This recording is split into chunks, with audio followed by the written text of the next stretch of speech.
اور ناظرین، آپ کا آگ مئو میں خیر مقدم ہے۔ میں ہوں نوشاد انصاری۔ آداب۔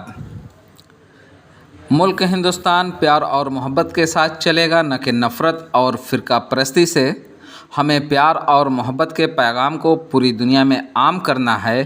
آج جن حالات سے یہ امت گزر رہی ہے، اگر نہیں سدھریں گے تو کل آنے والے حالات اس سے بھی زیادہ بربادی کے ہوں گے۔ اگر ساری دنیا برباد ہو جائے تو خدا کی خدائی میں کوئی فرق نہیں پڑتا، اور ساری دنیا اس کی مقر اور فرما بردار بن جائے تو بھی اللہ کی خدائی کے اندر کوئی فرق نہیں پڑتا۔ یہ ہماری اور تمہاری زندگی کا مسئلہ ہے، اس لیے اپنی زندگی کے لیے وہ راستہ نکالو جو راستہ نبی کریم صلی اللہ علیہ وسلم نے امت کو دیا ہے۔ مذکورہ خیالات کا اظہار آج مئو شہر کے شاہی کٹرہ واقع جامع مسجد شاہی کٹرہ مئو میں قاری مسیح الرحمن قاسمی امام و خطیب جامع مسجد شاہی کے زیر سرپرستی اور زیر صدارت مولانا خورشید احمد مفتاحی صدر جمعیت علماء ضلع مئو میں منعقد ایک اجلاس کو خطاب کرتے ہوئے جمعیت علماء ہند کے قومی صدر مولانا سید ارشد مدنی نے کیا۔ قابل ذکر ہے کہ موصوف آج مئو ایک تعزیت کے سلسلے میں پہنچے تھے۔ موصوف مولانا اسیر ادروی اور مولانا نذیر احمد نعمانی جو جمعیت کے سرپرست تھے، اور الحاج قاری ظفر علی اعظمی جو جمعیت علماء کے سابق کارگزار صدر تھے، ان حضرات کے سانح ارتحال کے بعد ان کی تعزیت کے لیے تشریف لائے تھے۔ جامع مسجد شاہی کٹرہ پہنچنے سے قبل جمعیت علماء ہند کے صدر مولانا ارشد مدنی مئو ضلع کے کوپا گنج میں واقع حبیب انٹر کالج کے ایک ہاسپٹل کی سنگ بنیاد تقریب میں شرکت کرتے ہوئے ہاسپٹل کی سنگ بنیاد رکھی۔ چونکہ کوپا گنج میں جمعیت علماء ہند کے زیر اہتمام ایک مسلم فنڈ چل رہا ہے، اور مئو ضلع کے اندر خیرآباد، ادری اور کوپا گنج کے اندر قائم کیا گیا تھا، جو اب ادری اور کوپا گنج میں چل رہا ہے۔ کوپا گنج میں جو مسلم فنڈ ہے اسی کے تحت حبیب انٹر کالج چل رہا ہے، اور اسی کے تحت ایک ہاسپٹل کی سنگ بنیاد رکھی گئی ہے جو 4 منڈا اراضی پر مشتمل ہے۔ مولانا موصوف نے خطاب کرتے ہوئے کہا کہ میں آپ حضرات کو یہ تلقین بھی کرتا ہوں کہ آپ کاروبار کریں لیکن اپنی آخرت کو اندرون رکھیں۔ کاروبار کرنا اسلام کے اندر خراب چیز نہیں ہے۔ اتنا کاروبار کریں جس کی کوئی تحقیق بھی نہیں ہے۔ بڑے بڑے دولت مند صحابہ کرام نبی کریم علیہ الصلاۃ والسلام کے زمانے میں موجود تھے، اور یہ سمجھنا کہ اسلام فقر و فاقہ اور تنگ دستی کا اعلان کرنے والا اور ترغیب دینے والا ہے، یہ غلط ہے۔ نبی کریم علیہ السلام نے فرمایا، جو آدمی اپنی دنیا کی زندگی میں دنیا کو کماتا ہے لیکن حلال کماتا ہے، حرام نہیں کماتا ہے، کاروبار میں اس کی نیت بھی ٹھیک ہے، اس لیے کما رہا ہے کہ اس کو اپنی زندگی میں کسی سے بھیک نہ مانگنی پڑے، یا اس لیے کما رہا ہے کہ تاکہ میرے بچے خوشحالی کی زندگی گزاریں، ان کے آداب و اقوال اور ان کے اخلاق خراب نہ ہوں، اور اس لیے کما رہا ہے کہ وہ اپنے عزیز اور رشتہ دار غریب پڑوسیوں کی غربت اور افلاس میں ان کی مدد کرے۔ اگر کوئی کاروباری اس طرح کما رہا ہے، یہی چیز حلال ہے، اور دوسری چیز یہ کہ کما رہا ہے اور نیت بھی اچھی ہے، اور اسے کسی سے بھیک بھی نہ مانگنی پڑے، اس لیے کہ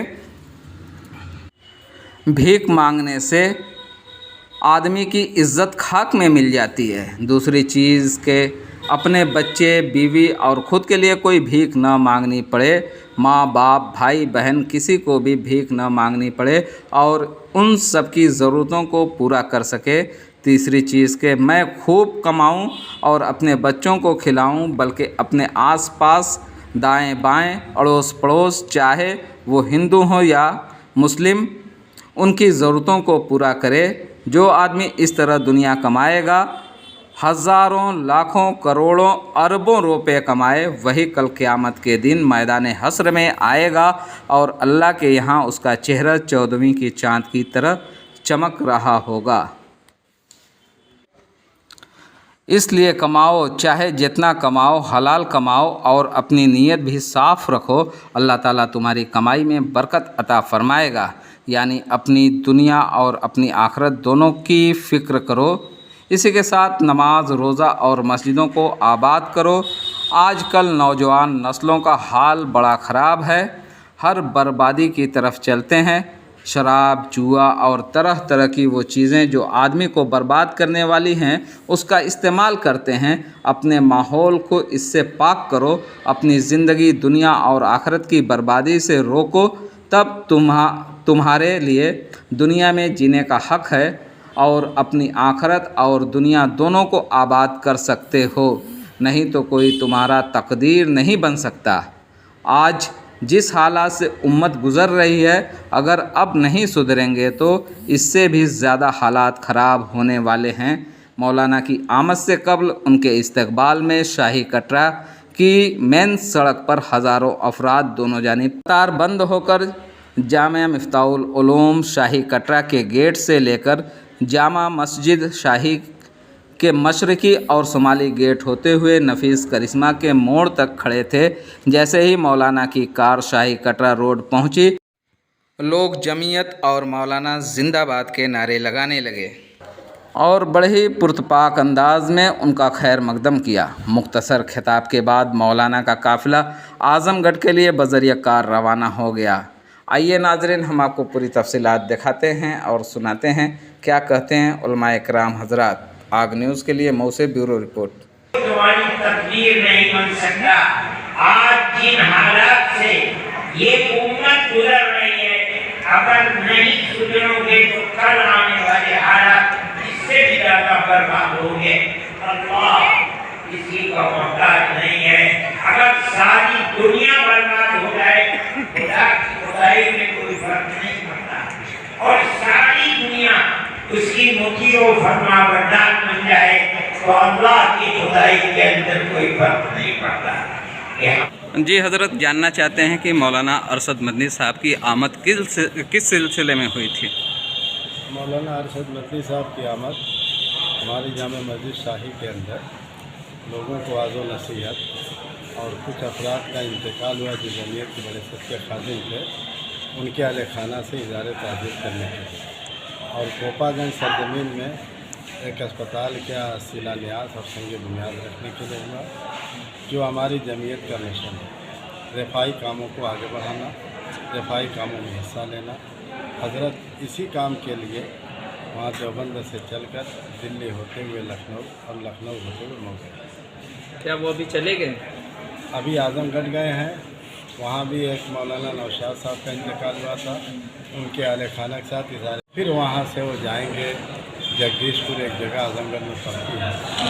آج سے یعنی یہ لاک ڈاؤن کے درمیان مولانا حفظمان صاحب جگدیش پور کا انتقال ہوا تھا، ان کے اہل خانہ سے بھی اظہار تعزیت کریں گے۔ اس کے بعد مولانا ایک چیز ہے کہ ابھی معاملہ چل رہا ہے گورنمنٹ کی طرف سے، اور جو مدرسوں کی جانچ چل رہی ہے، جانچ کو لے کے تو حضرت کا بیان جو برابر دیکھ رہے ہیں، لیکن ایک طریقے سے کہا گیا ہے کہ سرکار کی کوئی مراد ہمیں نہیں چاہیے، کیا کہیں گے اس پہ آپ؟ حضرت نے تو بہت پہلے ہی واضح الفاظ میں کہہ دیا کہ جتنے بھی مثلا سروے کرنے والی ٹیم ہے، ہم ان کا خندہ پیشانی سے استقبال کرتے ہیں، اور جن چیزوں کا ان سے مطالبہ ہے ہم اعلی مدارس سے درخواست کرتے ہیں، ان کے مطالبے کے مطابق ان کے کاغذات کی خانہ پوری کریں اور اپنے مدرسے میں جا کر دکھائیں۔ اور الحمدللہ سروے تمام ہوا، اور کہیں سے کوئی بات نہیں جس سے ہم سب مسلمانوں نے اور خاص طور سے ہمارے حضرت دامت برکاتہم نے اطمینان کی سانس لیا ہے۔ مدارس کے نصاب کی تبدیلی کو لے کر انہوں نے کہا کہ ہم کسی بھی طریقے کے بورڈ یا نصاب کی بات نہیں کرتے۔ ایسا ہے کہ مدرسہ خود اپنا نصاب چلاتا ہے اور جو عصری ضروریات ہیں ان کی بھی تعلیم دیتا ہے۔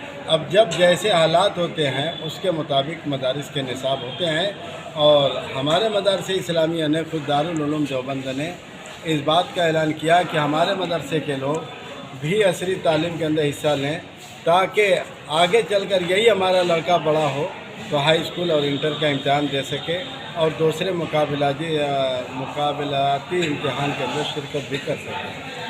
کچھ لوگ الزام لگاتے ہیں اپوزیشن کے لوگ کہ مدارس کے بچوں کو پیچھے ڈھکیلنے کی یہ کوشش کی جا رہی ہے۔ یہ تو الگ الگ اپنا ذہن ہے، جو جس کے ذہن میں آتا کہتا ہے، لیکن ہم لوگ اس کے قائل نہیں ہیں۔ کیا آدھونک شکشا ملنی چاہیے مدرسے والوں کو؟ بالکل ملنا چاہیے، مل بھی رہی ہے،